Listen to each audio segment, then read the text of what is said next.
KBKW's Coffee Talk. 7:13 is the time, and we have Mike from Blind Justice. Good morning. Good morning, Doug. Now, is it kind of a interesting morning when you see what happened with the election results across the country? Yeah, I have not paid attention to it at all this time. So well, the Democrats are showing some pushback here, so it's going to be interesting to see how all this kind of shakes out, even here in the state and in the county. Now you have this really interesting device. Yeah. That you got yesterday? Yeah. And what's it do? It's a product. It's called Orcam is the company name. It's called a My Eye, and it attaches to the side of your glasses when they wake it up. Okay.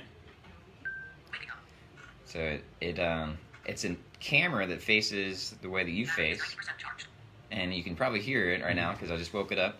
And what it does is it's got a built-in AI. It responds to gestures. So if I do, I didn't see it. So if I okay, you're moving your hand. I'm trying to move my hand up to read it, and it's having struggles. So a lot of times, it's still in kind of an early development so phase. So how would it read your hand? Yeah, so it reads gestures. So once you lift your arm up and you look like you're gonna check your watch, it'll give you the time of day. Right, that's one of the things. The other things, give me something to. What if somebody flipped you off?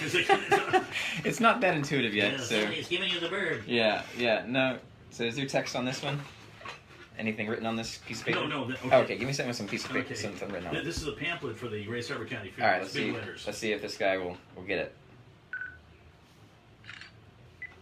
Okay, I took a picture. August 19th, 2019. So there you go. It'll read. It said August 19th, 2019. Is that what's on there?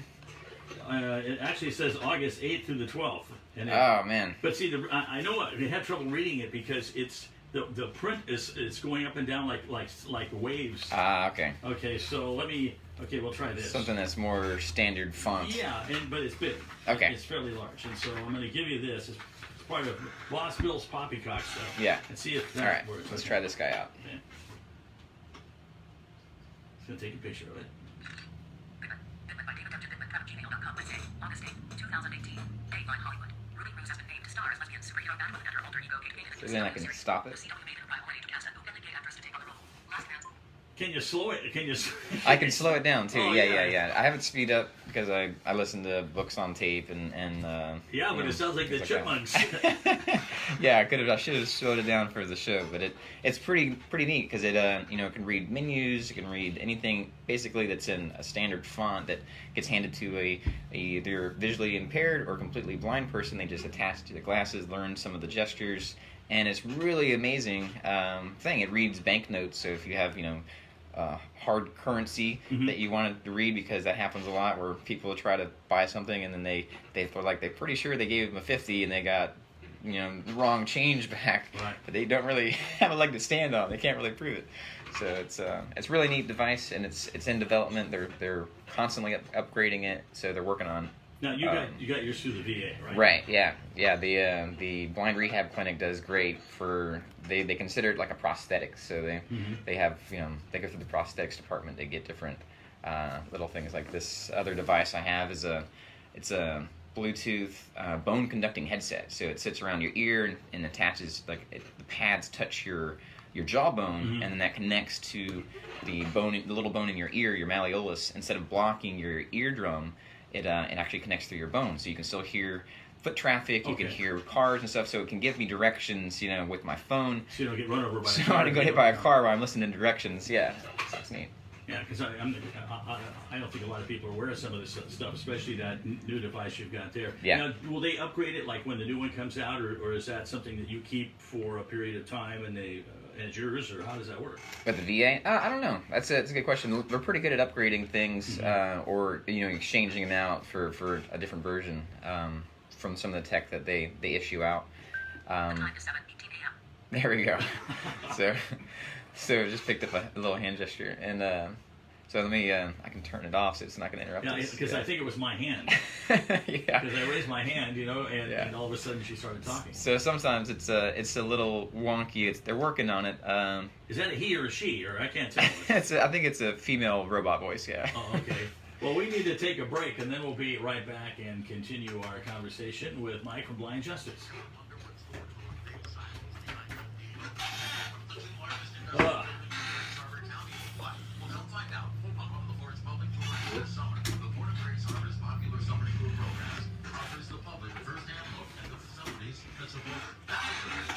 Yeah, but the tech that they're coming out with now is just mind blowing. They've talked about making it more intuitive, so it can read different font. Something that's non-linear or whatever. So I didn't demonstrate it with that other sheet that you gave where it was reading. You can skip ahead, like there's a swipe. You can skip ahead sentences or skip back. You can pause it. Wow. I wonder how much that thing costs. It can't be cheap. No, it's yeah. such a specialized piece. Yeah. Anything is a little specialized. That's how stuff is in broadcasting. Yeah. I mean, a fortune because it's, Yeah. very few people need that Yeah. stuff, so it costs a lot of money to make it. Yeah. It's KBKW's Coffee Talk 719. We have Mike from Blind Justice with us, and we're just talking about some of the devices that you have to assist your seeing your sight issues. Now, recently, the city of Aberdeen purchased the property along the river where the encampment is. And what's your hope for how the city handles this when the time comes to lock it up, and if they're going to move everybody, where would you like to see them move, and in what conditions would you like to see? Yeah. Well, I think into something that's it's housing and something where there's actually a roof over people's heads. Not necessarily that it's paid by the city, the housing, but a lot of the people on the river have built their own little, their shack, their own little structure with a roof over their heads, and so it's kicking people out of not just off of land, but out of the little structures that they live in. So what do you hear when you talk to them? What are their grievances? What are the things they tell you? Well, that's one of them. Is that some of them have been out there for years, and are they the ones that just prefer that kind of lifestyle, or not? When you say out there for years. Some yes, Okay. some yes, some no. Some are on the housing list. Time is 7:21 a.m. We always know what time it is. Yes. Some are on the housing list. Some, the housing list is frozen. I went and talked to the housing department, in Aberdeen, not Aberdeen's housing department, but the little office that's on, I think, Market or First Street, and they said that their list is frozen and it's backed up at least 3 to 5 years, and so that's that's really hard. So when they, Go ahead. you can turn it off, I take it. Yeah. Okay. Is that a time check each time? Yeah, Oh, it's okay. picking up some gestures. So I'm just gonna set it. Oh, that's right, because I move a lot when I Yeah. talk. Now, where were we? Oh, okay, we were talking about Housing list being frozen. the Yeah. housing list. Now, is that because there's a shortage, and so that's why it's frozen, because they still have so many people that are looking Yeah. for places for them to live? Yeah, the housing stock is low as far as low income housing goes, and there's like 850 low income housing that is just in disarray, is unlivable, has been boarded up and not on the market. I do know, because they're like Aberdeen Manor is one of the places right now where they're doing a lot of work. Yeah. They got trucks out there and so on and so forth. I mean, it's busy. But that, fixing up what they got is good, but that doesn't solve the problem of not enough. Right. Now, during one of the breaks, you and I were talking about the fact that the idea has been kicked around to perhaps set up some sort of company that does nothing but makes small houses for, and I would assume these would be for temporary houses for people that are homeless at one point and then finally get moved into a regular home or apartment. But in the meantime, they need these small houses, and there's people that you've talked to that thought maybe we could manufacture those here and ship them to different parts of the country as a regular business. Yeah, that's been a great conversation to have with people either unhoused or other business people and other just people in the community, just brainstorming. It's going to take money, so. Yeah, and it's the idea is basically making a tiny house industry here in the harbor, and it's beautiful because you have a high population of unhoused people or homeless people, and then you have the harbor known for its lumber, and so we have the materials, we have the know-how. There's plenty of skilled labor here that can be the managers or the foremans on the jobs, and then you have, as far as other labor, the unhoused themselves. People can literally build their own little tiny house and be a part of it, have some skin in the game, have some something invested into where they're going to live. So they're it's a transitional thing, like you said, until they get on the list opens up. They get actually something where they can live more permanently. But then that's not just for here, for Aberdeen or for the harbor. We have the rail, we have the deep sea port. We can literally have the unhoused of the Grays Harbor house the world by making these tiny homes and shipping them anywhere. And I think that would just be an amazing industry to get going. Of course, you probably have to have like a regular business that does it, and then find people within the tent community that want to really do this, right? And so make them part of the deal. Yep, yeah, kind of like Habitat for Humanity. And because I don't think it's going to go away anytime soon. The need for something like that's not going to go away for at least the next figure 5 years or 10. I mean, yeah, well, climbing out of that recession. I mean, we're lucky that we didn't all go down the tube. Yes, people like to quote, the Bible, and Jesus says, "The poor will always be with you," and so there's that where there's always going to be a need for right. For housing, and there's always going to be a need for food and clothing and basic human needs, and I think that's the kind of idea of physical needs and people having lack.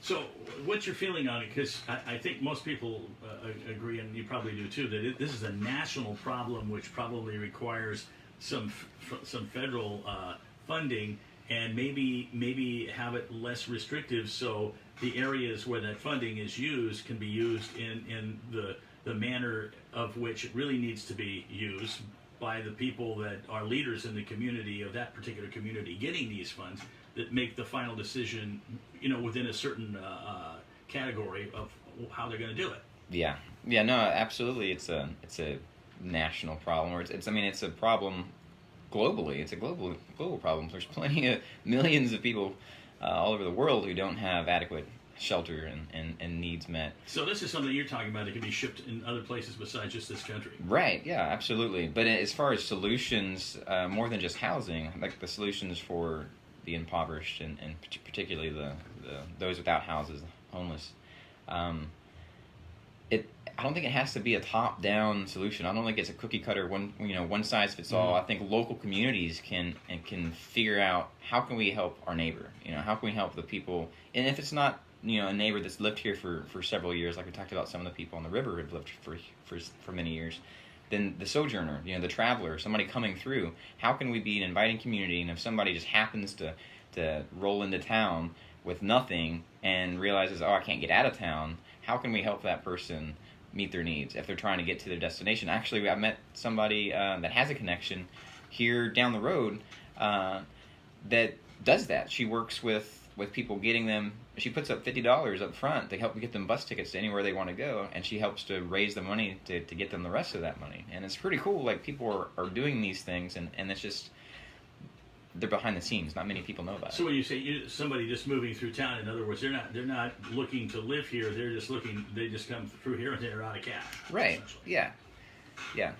And maybe they were trying to get to some other place on the peninsula, or the other way around, trying to get somewhere else in the States, and they just happened to get out in Aberdeen, or they came trying to make something work, trying to get a living going, and their plans didn't work out, or they got caught up in a tough crowd and got pulled down by the struggles in that crowd, and then trapped. See, I think that's where the general public, because the general public is highly irritated sometimes about some of these issues or how it's being done. So one of the things you have to do is you have to get the support of the general public behind you. Yeah.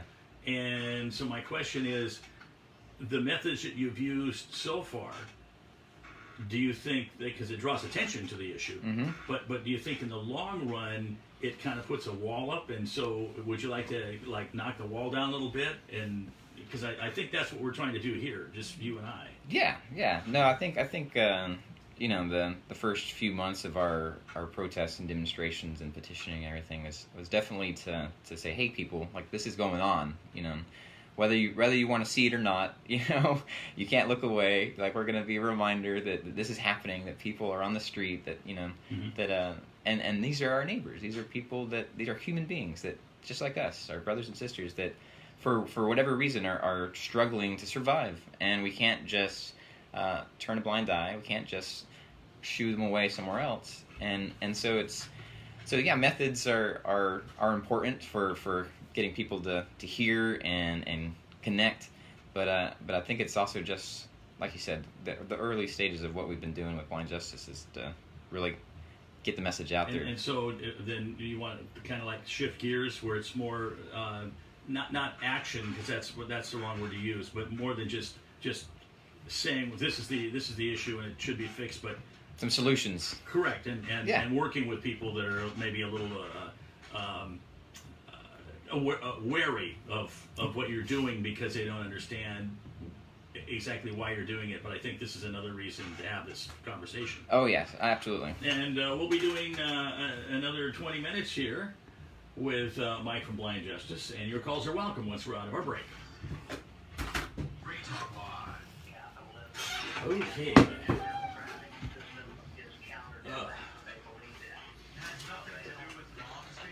Yeah, so the market for this little camera thing from the company, they it was pretty interesting because I heard a talk from the CEO before getting it, and he was talking about, of course, visually impaired and completely blind, but then going into just reading fatigue.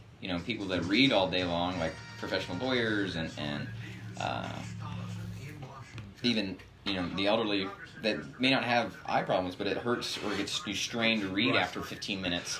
Like, then you put this thing on and slow it down. Yeah, turn it up, slow it.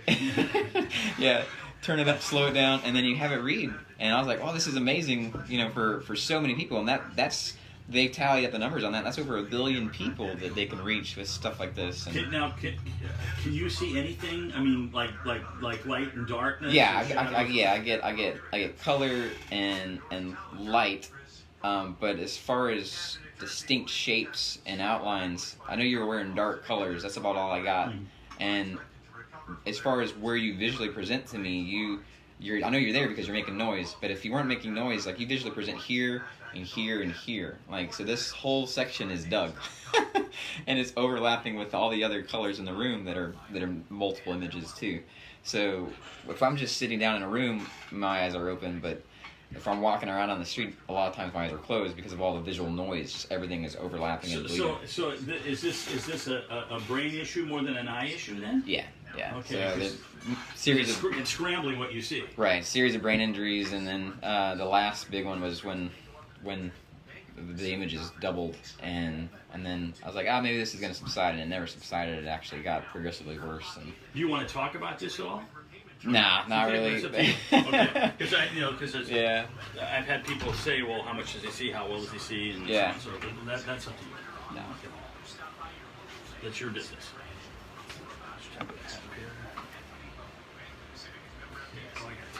We got a bit of a break here. Okay.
8 and 9 are good in there already. Oh, okay. So That's a live board. I haven't looked at the agenda for the city yet, so I'm not sure if there's anything big in there now. I'll take a look. Yeah, because I'm going to be there. So. Council meeting now. There's nothing. Nothing that we found that's super interesting. The hat and dark glasses is because I have super sensitivity to light, so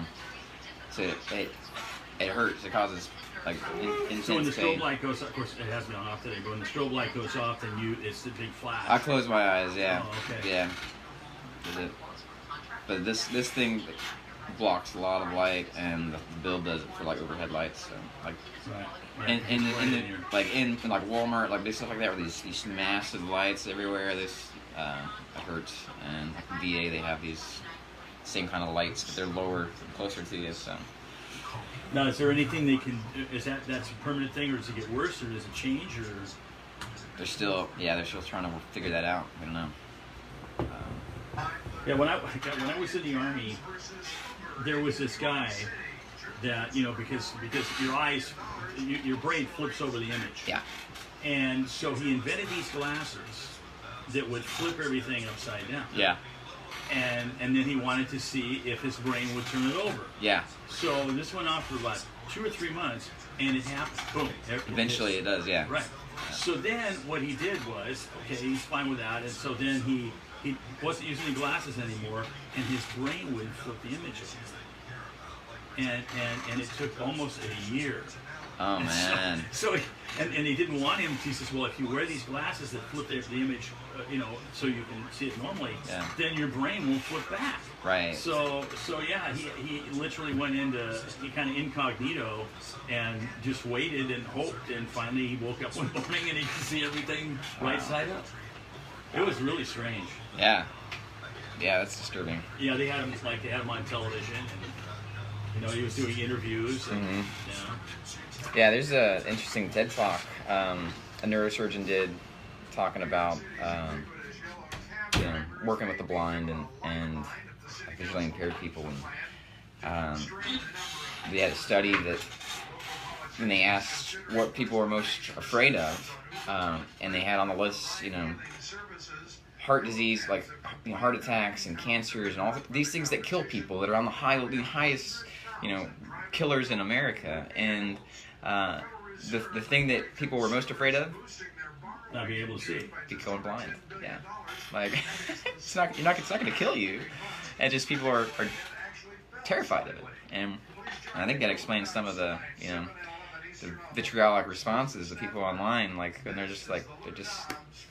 they don't want to even imagine going into any state of not being able to see because it terrifies them. Do you want to bring that up, or is this just you and I talk? We can talk about that. That's if you want. Yeah. Oh, okay.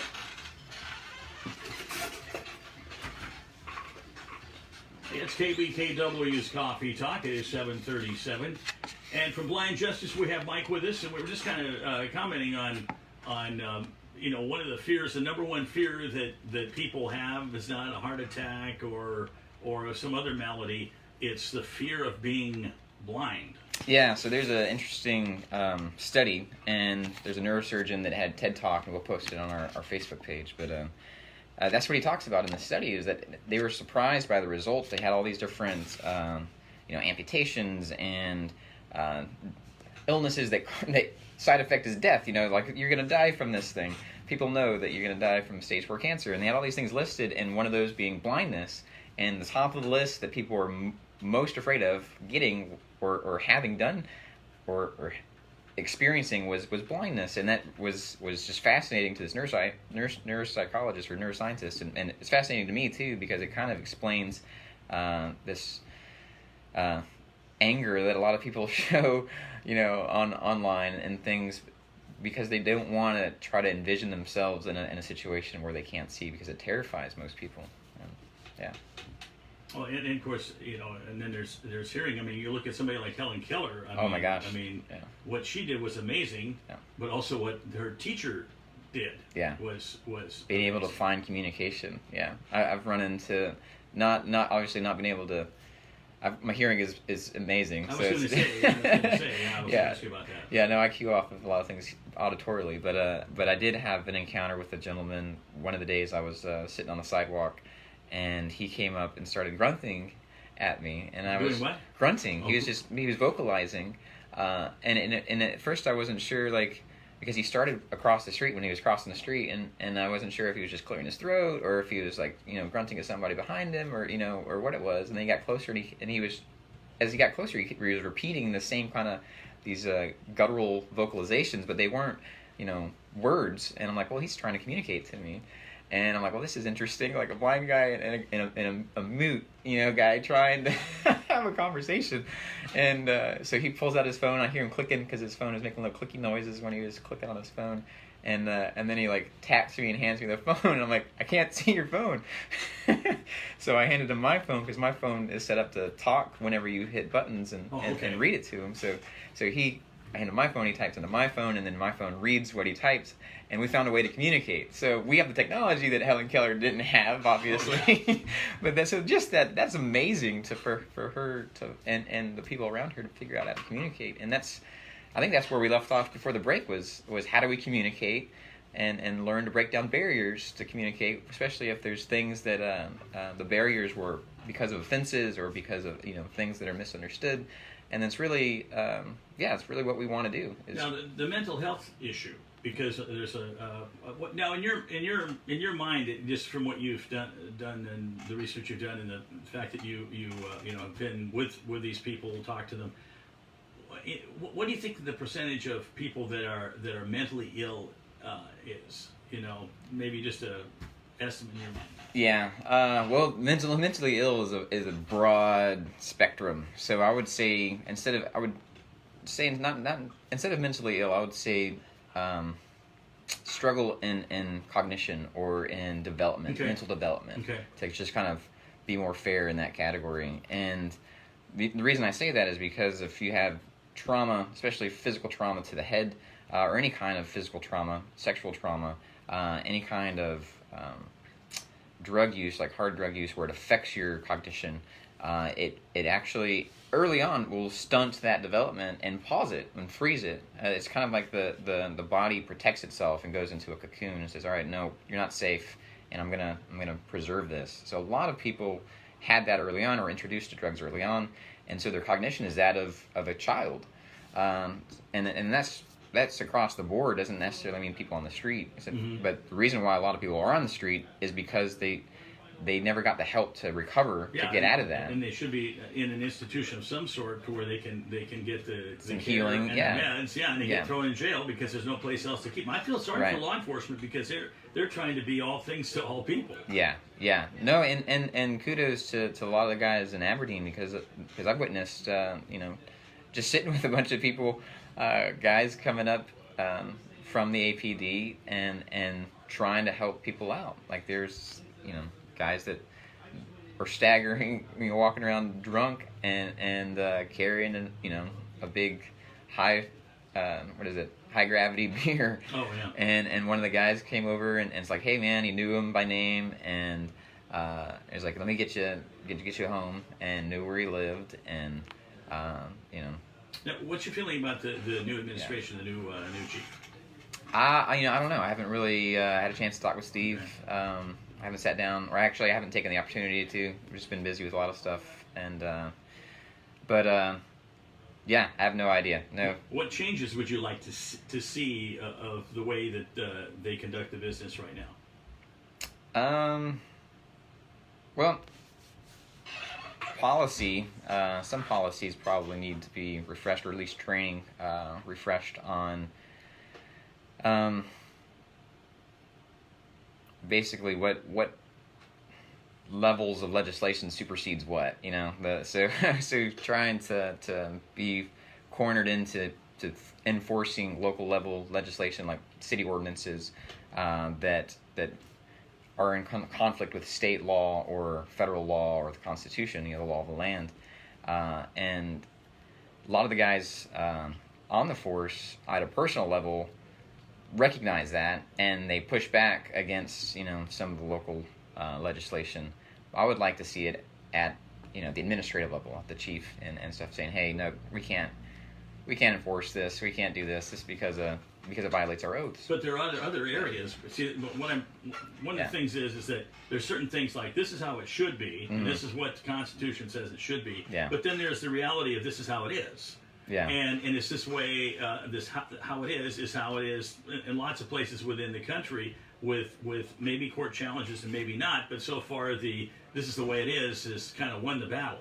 And so that's what I was like when we were communicating before, was it may be not constitutional by the interpretation that you have or other people have, but if it's allowed to continue and the judicial system says okay, fine, or it gets stuck in court and then the cities are able to keep doing what they're doing, and pretty soon they accept it as business as general. So how do you turn that around? Because if you're trying to get them to change, you know, by the Constitution, yet nobody's getting punished for doing the things that they do now and how they do it, what's your avenue of changing that? Yeah, I mean, well, at the local level, I think is the way to start, and not top down kind of stuff. And even at the individual level, the individual officer has that. No matter whether you're in law enforcement or any job, you always have the option to say, you know what, I don't agree with what my boss just wanted me to do, and I can walk away. I can object. I can say, hey, morally or ethically or for whatever reason, I disagree. And especially if it's something that, when it's an oath, you know, an oath is like a personal thing that you swear, and it's like a lifetime promise basically that you're making. And so I think having it personal, and guys and gals realizing it's a personal thing, you can't defer it to legal counsel or defer your oath to a court to figure out. You know, you've got to decide: am I violating somebody's rights? Am I violating somebody's constitutionally protected freedoms? And so you're saying in so many words that wouldn't a policeman be risking his job if he? Yes. Yeah, absolutely. And I think that would be an amazing, and people do it all the time, and I think that's. Do you mean police do? Or yeah, and it's an amazing step of courage, like leap of courage for them to do that. So they do that, but the headquarters doesn't know they did it. Is that what? Sometimes, yeah. Sometimes where they go out to enforce something and they realize, you know what? I don't think this. Come to the guys here in Aberdeen. I know carry a little pocket Constitution in their pocket. They pulled out and said, I've got one right here. And I'm like, oh, great, please review it. Like whenever you're about to write something up or give somebody a citation, check that out and compare it to the appropriate section of the Constitution to say, is this okay? Is this violating? And then they're kind of like, that. But isn't that a world not how the reality actually works? But I see what you're saying. Yeah. You're saying, well, leave it up to the independent, you know, to each individual officer. But then again, he's got a family to support. You know, so yeah. So maybe on the flip side, instead of hassling them or saying, well, we're going to stick this out, recognize the situation he's in, and then be a little more cooperative, but then try and get some of that done, or at least get some of the goals you have. Yeah. Using another form of persuasion. Yeah, well, that's why we used the petition that we had. You know, we have the power of referendum here in Aberdeen, which many people had no idea until we dug that up. It's in the charter of the city, and then it's pretty cool because anytime the city council passes legislation that people don't agree with or don't want or think is unconstitutional, we have the power to write up a petition and get enough signatures and then overturn it. Well, and now overturn it how? It would have to put it up to a vote, a special election, or how? Yeah, so the way that the process is outlined in it's Amendment 8 of the Charter of Aberdeen. It's power of referendum. So you have 45 days after the legislation goes into effect to gather it's 25% of the number of people who voted in the previous election. So that number is 604. It's a municipal election, so city election. And once you gather those signatures that are actually of people registered to vote in Aberdeen, it goes and gets counted, it gets verified by the auditor, the county auditor, and then gets sent back to the city. Said, hey, they got enough. If you have enough numbers, basically it's frozen. The ordinance becomes on pause. It can't be enforced.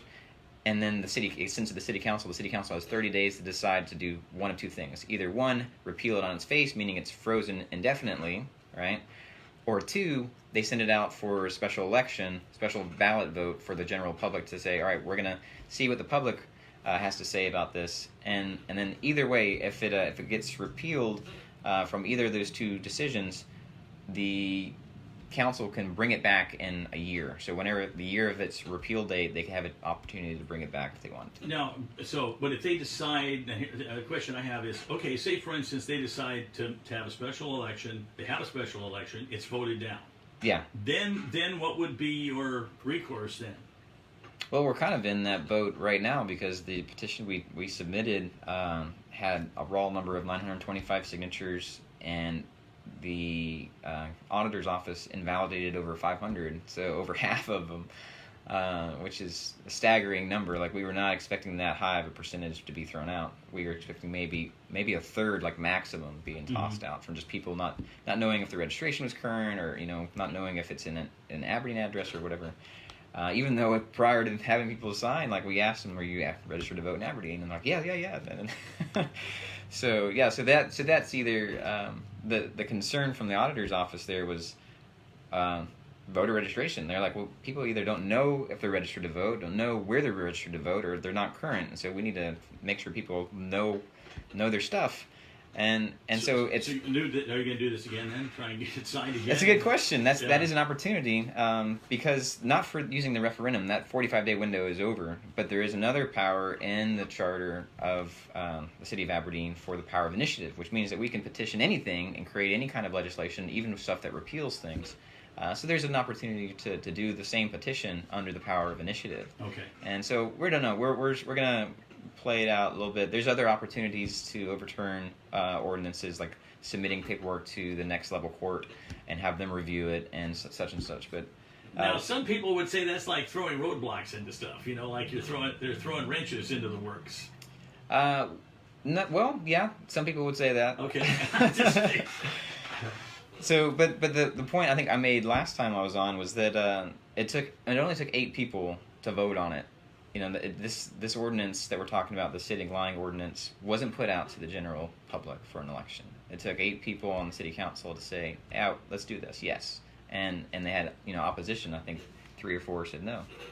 So those 8 people affect every human on the planet that wants to come visit Aberdeen or come through Aberdeen. If they want to take a break and sit on the sidewalk downtown in those specific hours, they can be told to move. But one of the things that's been, and this is the police's decision, they're not going to hassle people unless they can see that they're doing it for other reasons besides just visiting the area and taking a break. Yeah, and that's the rub, right? That's I think the source of contention, because I think everybody that we talked to thousands of people doing this whole process and petitioning and everything, and the vast majority realize what you just said, Doug, that it's targeting a specific group of people or specific behaviors that people do while on the sidewalk. And it's not even just drinking on the sidewalk, because that's one of the exceptions in the ordinances. You can drink on the sidewalk all you want if you're at a sidewalk cafe. But okay. Yeah. I was going to say. So if you're paying enough money, if you have enough money to pay enough money to drink at a sidewalk cafe, then you're okay. But if you're just 6 inches outside the little sidewalk cafe and you're drinking a couple $1 beer, then you're the criminal. Wouldn't that be the thing is that, okay, you're allowed to drink in front of this store, and this is their drinking space, but there isn't. But on the other side, there isn't. But you say that should be that way. Well, I would say to criminalize one and just from not being. Well, you can always say they have to have a beer from that particular establishment. Yeah. We have a caller on the line. Okay. Hi, you're on the air.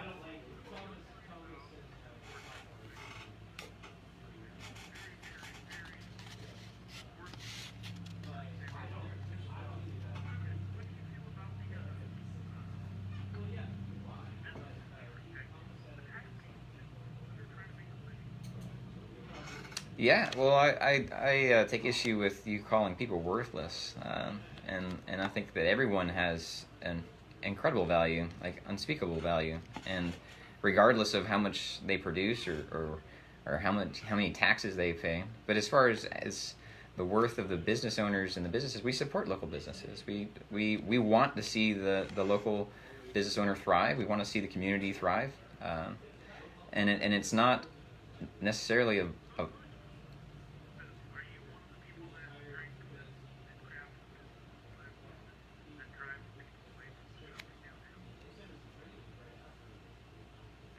I don't think I've done that.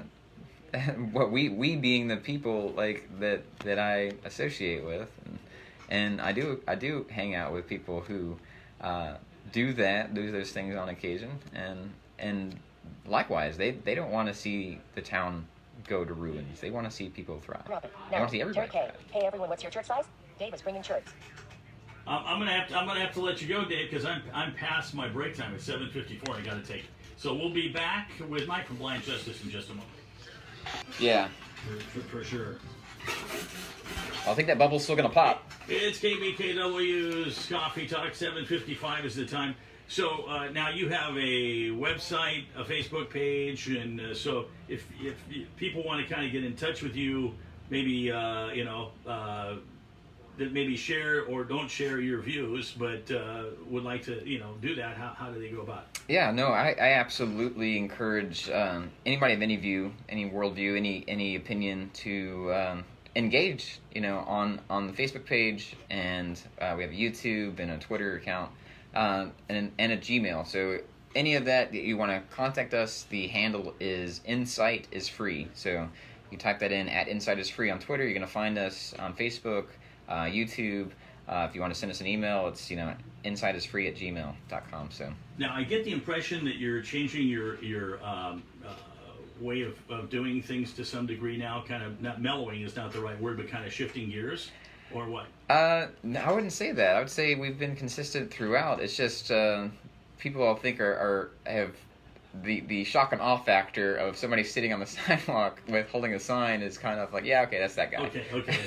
So in other ways, there's other ways that you can. Yeah, well, make for your instance, we've been to some of the festivals over the summer, and one of the ones was the concert in the park over at Sam Ben, and we hiked up the hill, with my family, and the little ones, the older ones, stayed at the house, and we were just going to enjoy the concert, enjoy the festivities. We get up there, and my wife was like, man, they erected this little free speech zone or First Amendment area, and saying that you don't have your First Amendment rights unless you're inside a little roped off area. And so I was like, well, people need to wake up and realize this is what's going on. This is the pushback. So at that point, I called for my oldest daughter to bring me a sign so I could walk around and just remind people, no, you could say what you want wherever you want in the United States. Like, you have your First Amendment rights, and Now, but if you're interfering with people to do what they want to do at the park, as opposed to being in one section where it's obvious you're there. yeah. Do you think that's pushing it just a little bit? You know what I'm saying? In other words, Sure. they see you there, they can come and they can talk to you, you can talk to them, but you're still not getting in the way of some of the other things that are going on. Yeah, and we just walked around the park with signs, so we weren't blocking anybody's anything. Well, let's go to our listener line. Hi, you're on the air. Hi.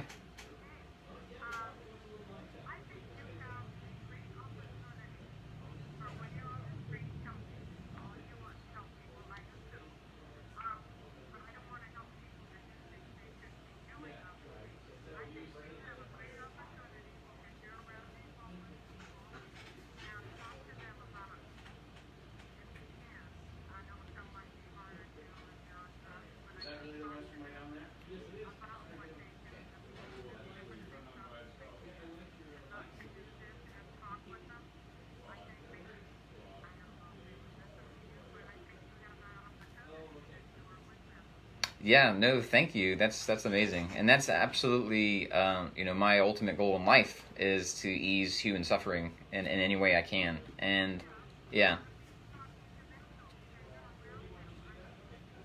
Be kind of a spokesman for them, you mean? You mean be a spokesman for them?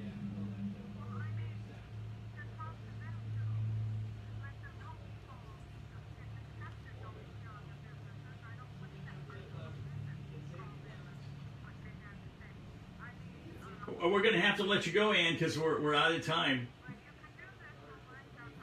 All right, thanks. And thanks for being with us today, Mike. Yeah.